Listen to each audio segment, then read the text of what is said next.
The City of Franklin Water Treatment Plant was originally built in the early 1950s, with the last upgrades taking place in 1968 and 1994. Some of the equipment still being used is more than 50 years old.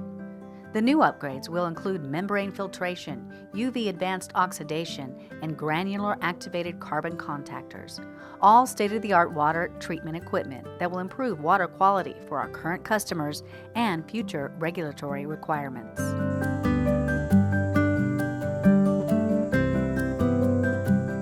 Well, first of all, Franklin's very fortunate to have more than one source of water. Many communities don't have that. They have one and they have to work with it.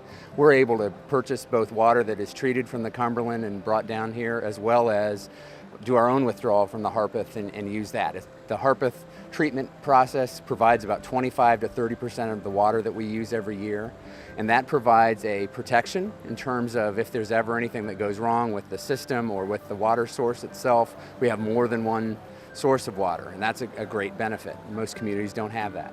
And second of all, we can generally produce water at a lower cost than we can buy it from the other utility. So that provides an economic benefit to our ratepayers. So when we combine that all together, it just makes sense to continue to operate and have both of those resources available to one of the fastest growing communities in America. The City of Franklin has received its 5-year water withdrawal permit from the Tennessee Department of Environment and Conservation after an extensive process by the city. The permit maintains withdrawal limits of a maximum withdrawal percentage of 20% and no withdrawal at lower flow 10 cubic feet per second. Both standards were included in the 2007 permit. The city is encouraged by TDEC's affirmation through this permit process that Franklin's water withdrawal is responsible and not degrading to the river, along with the recognition of the importance of maintaining a secondary source of municipal water.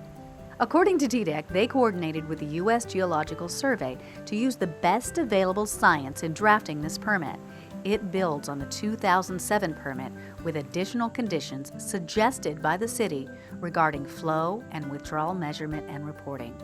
The city also volunteered to incorporate a new withdrawal restriction based on minimum dissolved oxygen levels, something the city has been dedicated to during the integrated water resource planning and suggested during the appeal process.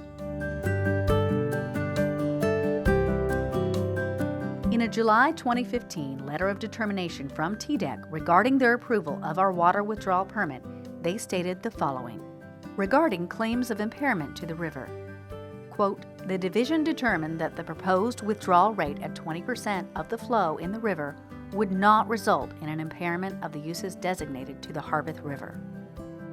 Regarding questions of buying all city water from HVUD, quote, the division continues to concur with the applicant that there is some benefit in maintaining and operating a secondary source of municipal water supply if it can be done in a sustainable manner that protects the resource's designated use.